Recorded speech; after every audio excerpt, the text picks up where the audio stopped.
If I could turn back time, if I could find a way.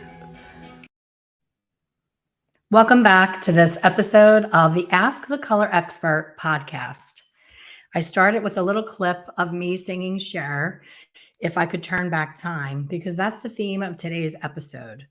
I shared a series of things that I would do differently, both in my free Hairstylist Ultimate Mentorship program, as well as on my weekly coffee chats this month on my Facebook page, Expert Color Solutions. And I've gotten a lot of positive feedback from people saying, oh my gosh, I can so relate to this. Where were you 10 years ago? All of the things that I also feel about the things that I wish I could go back and do differently, but feel compelled to share with other stylists who are not as far along in their journey and can still avoid the pitfalls that I myself and others have fallen into with kind of just living life on autopilot and just doing what we've always done and not looking up to see, wow, there's a better way. This was all up to me. I could have changed the trajectory of my future behind the chair by making these small decisions. So I'm going to recap what I talked about in the last 3 coffee chats and in the mentorship, as well as what I'm talking about in the next coffee chat at the end of this month, which is the last in the series of If I Could Turn Back Time. So, number one, the first week was hire an assistant.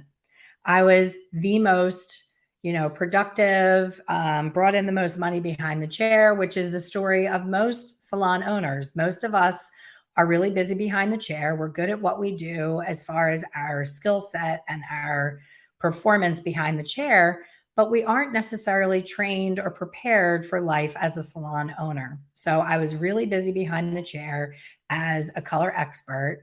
About halfway through my career, so about 17 years in, I made the amazing decision to specialize in only color. Best decision that I ever made because my passion was always in color and it always lit me up when I saw a day ahead of me that was lots of highlights, lots of corrective color, and not a lot of toddler haircuts, men's haircuts, updos, and waxing.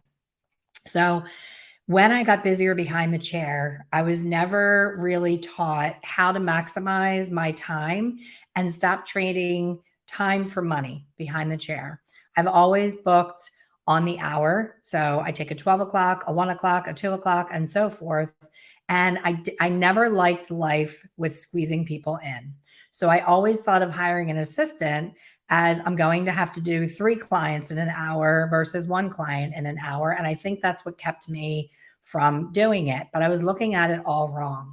All of the really routine tasks like putting the client into a robe, putting a towel around their neck, putting hairline cream around their forehead to prep them for color, doing a mineral buildup removal service before color, conditioning treatments, shampooing the client, removing the hairline stains.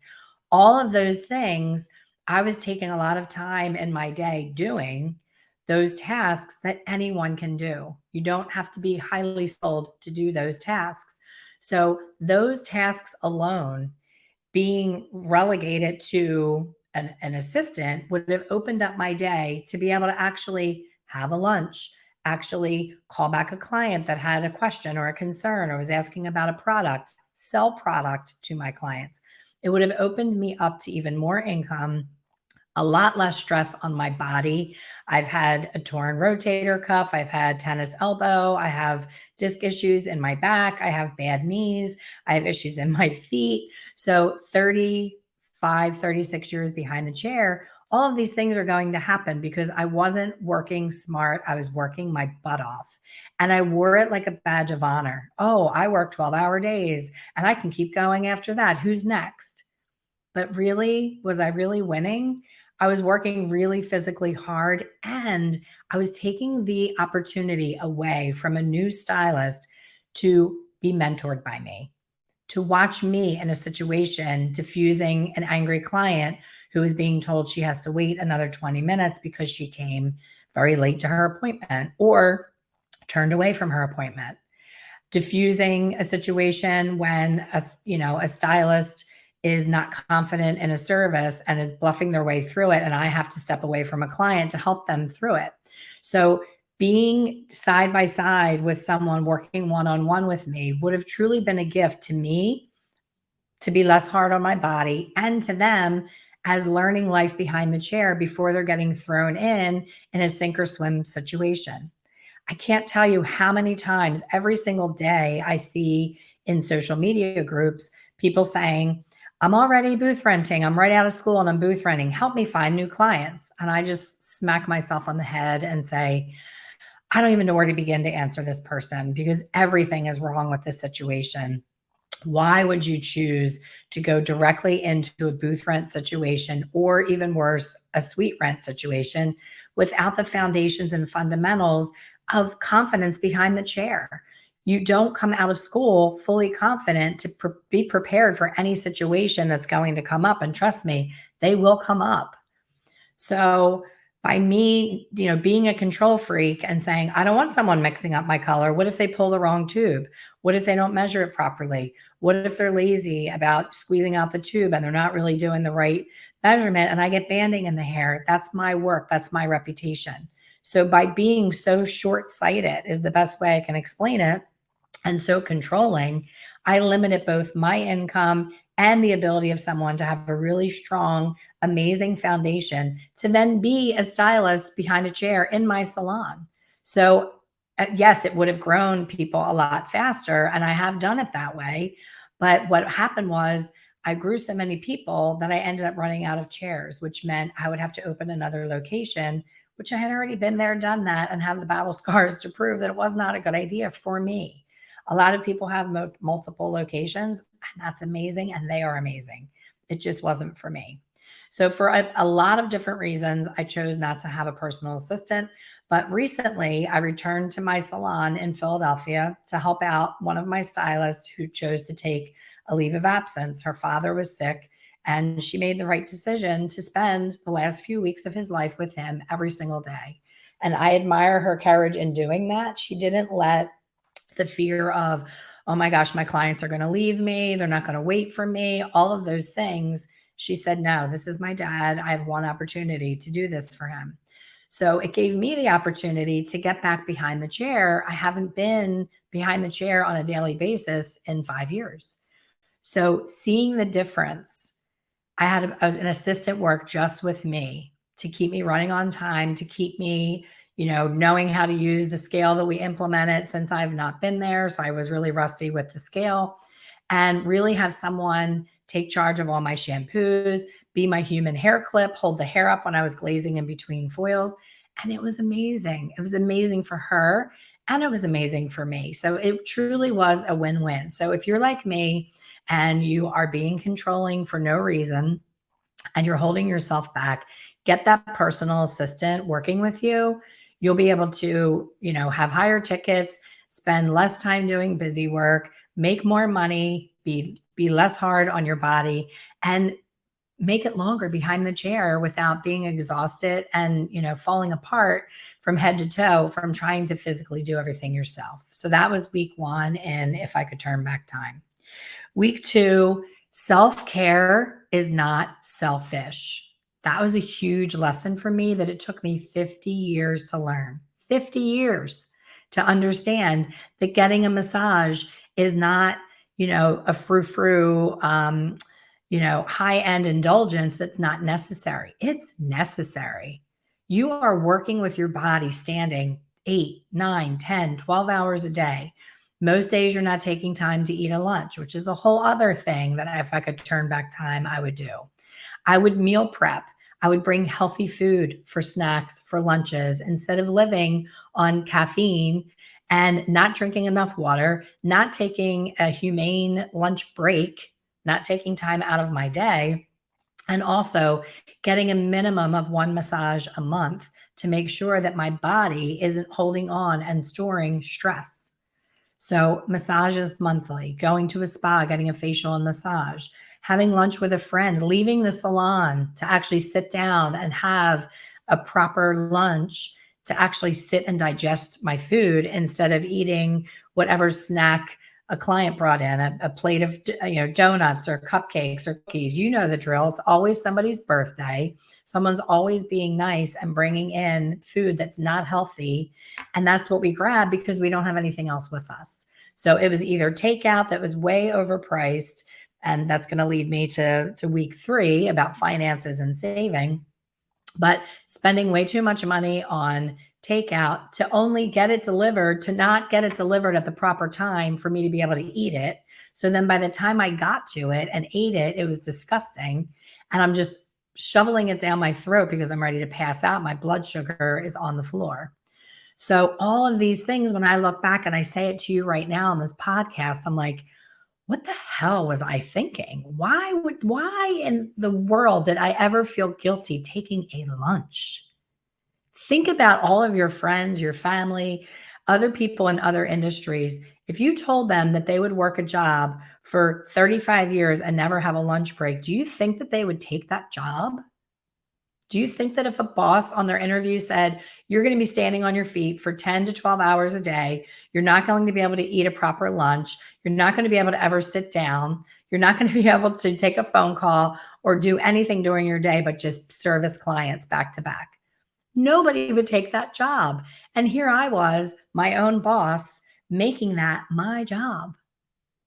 So when you know better, you do better. So if you're listening to this and you're shaking your head going, oh my gosh, that's exactly what I'm doing. How did I get here? Because I can promise you, you have at least 15 to 20 pounds of extra fat in your belly, and you're walking around carrying that weight physically and mentally because every time you go clothes shopping, you're working around that belly when all you have to do is eat healthier food, take time to chew your food and digest it, drink 64 or more ounces of water in a day, start taking vitamins, start taking a break during the day, taking a walk during your lunch. If you don't want to sit and have a proper lunch and you want to eat on the fly, go out and take a walk for an hour during your lunch. Move your body instead of standing just behind the chair.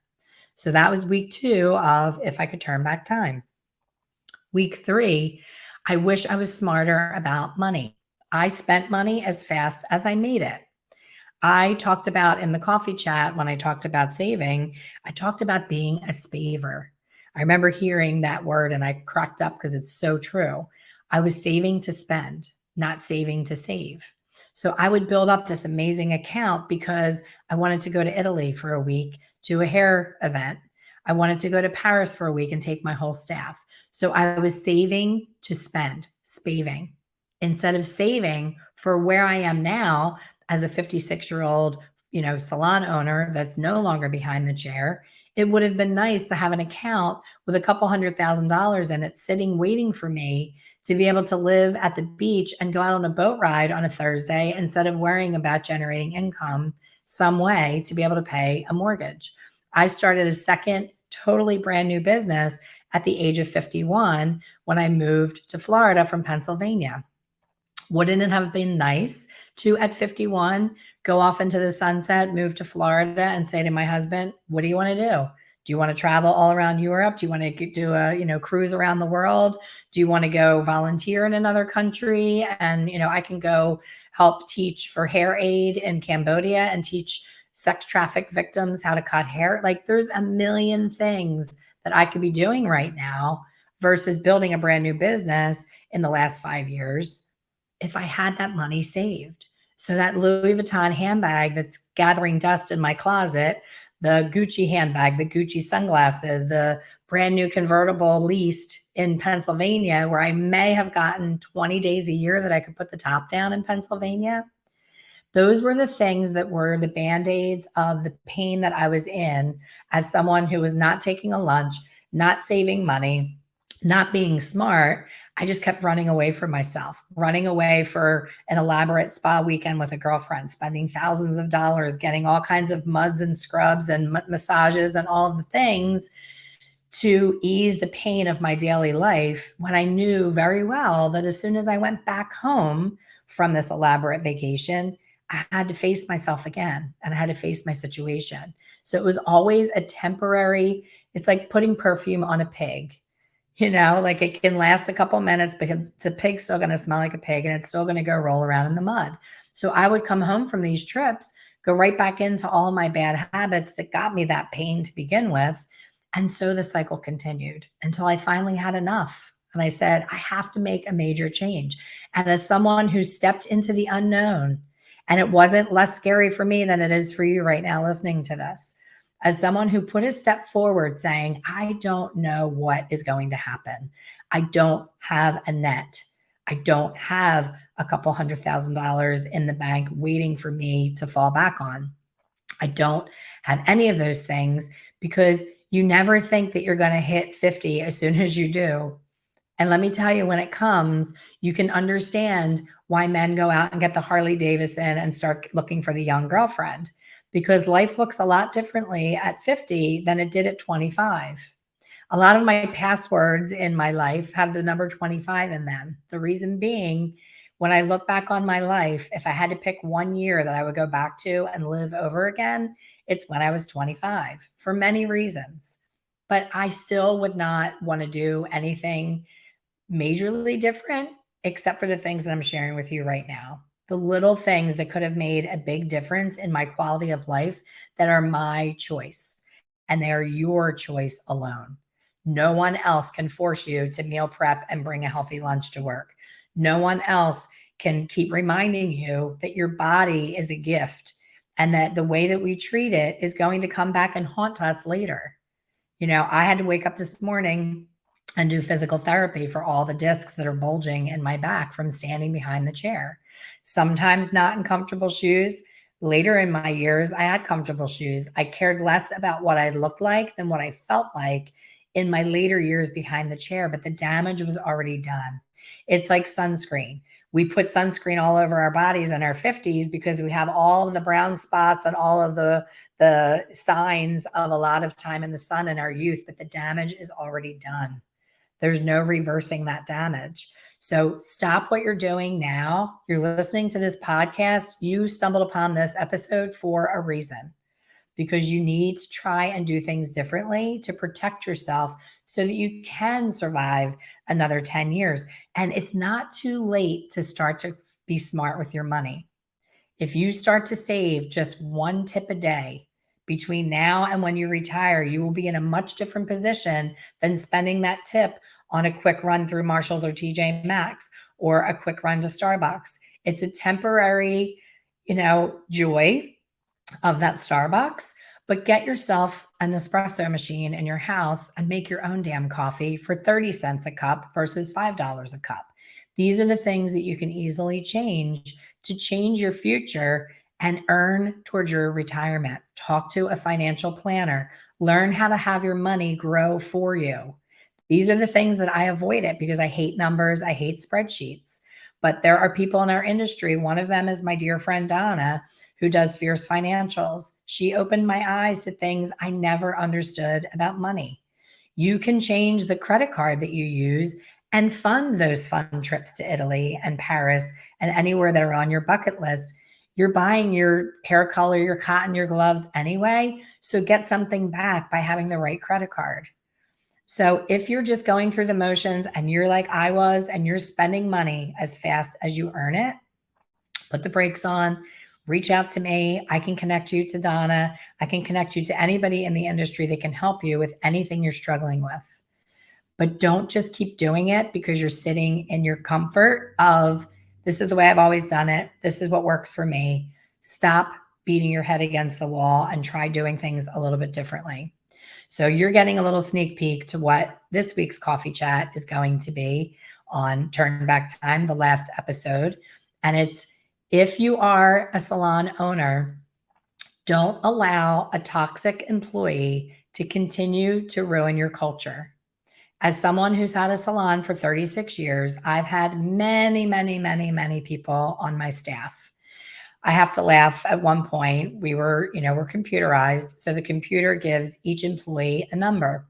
And this girl was working there and her number was like 32 or something. And she said something like, "Oh, I heard you talking about something the other day. When did they work here? Like, I thought that it was just this staff here." And I said, "What is your employee number again?" And she said 32. And I said, "Do you see 31 other people in here?" And she was like, "Oh, okay." So that was my way of saying to her, I protect my culture no matter what. It is the absolute most important thing to me, even above income and profit. And if you're listening to this, you're like, yeah, but my bad apple brings in the most money. The bad apple always brings in the most money. And that's why it takes down your culture, because they have that playing card of the trump card of like, well, I'm your busiest producer. And what are you going to do about it? So letting that bully keep you in a terrible culture is just going to keep the insanity going, and you're never going to have growth. Years ago in my first location, I had an issue where one employee kept being the catalyst of others quitting. I would train, and they would quit. Train, and they would quit. And I finally did exit interviews and said, why are you quitting? And when they told me that it was because this one person was doing things to undermine what I was doing when I wasn't there, I kept keeping the person there because they brought in the most money, until I said, this is crazy. Like, why do I even own a salon if I'm not really in charge of the culture? Why am I letting one person completely change my culture without my consent? And once I changed that and I shifted everything, I never had a culture issue again, because I never let someone become the boss without the title and without the skin in the game. If somebody is bossing you around and you have the investment in your business, think about what you're doing. Like, really take the time to think about it. Are you an entrepreneur, or are you someone who's working for someone in your business, but you get to pay all the bills? Think about that. So culture is most important. And when you're hiring, hire slowly. We tend to, right now, the industry has never been harder to find the right talent, because we're competing with corporate salons, we're competing with solo opportunities, we're competing with booth rental opportunities. And since COVID, I hate to say it, but we're competing with at-home salons again. A lot of people burrowed into their basement during COVID, and they thought, wow, I'm getting to keep all this money. I'm not paying taxes on it. I'm getting to keep all the profit. All I have to do is buy supplies and people come to my house and I have this great business. But guys, when you go to retire, I promise you, you will not have the wealth that you would have if you were in a salon, paying taxes, being above board, and investing that money. Because when you're making all that cash, you can't put it into an investment account without flagging yourself and getting audited by the IRS. So you think that you're winning in the short term. And yeah, you probably were. You're probably winning during COVID because nobody else was working, because we were following the rules. But hiring someone because they have a license and a pulse is never a good idea. Have them come in and spend a day in the salon in your culture. Don't be so quick to hire them because they showed up and said yes to the position. Take your time hiring and fire quickly. As soon as you see that they are stirring the pot and they are messing with your culture, be super protective of that culture against all odds. Do not take the easy way when it comes to protecting your culture, because I promise you will pay down the road. It's pay now or pay later. And you don't want to invest all that time and training and building them so that you can then let them go because you knew they weren't a good fit in the first place. So I hope that these 4 topics of, if I could turn back time, Cher is my idol. She's my person. Her and Oprah are the two that when people say, who would you want to meet and sit on a park bench with? They're my 2 people. So these are the things, if I could turn back time, I would. I hope it's not too late for you. It never is. And I hope you'll make a different decision tomorrow as a result of listening to this today. Thanks for listening. I hope you'll join the priority waitlist for my upcoming workshop in November, starting on the 9th, Hair Color Formulation Simplified. I hope to see you there.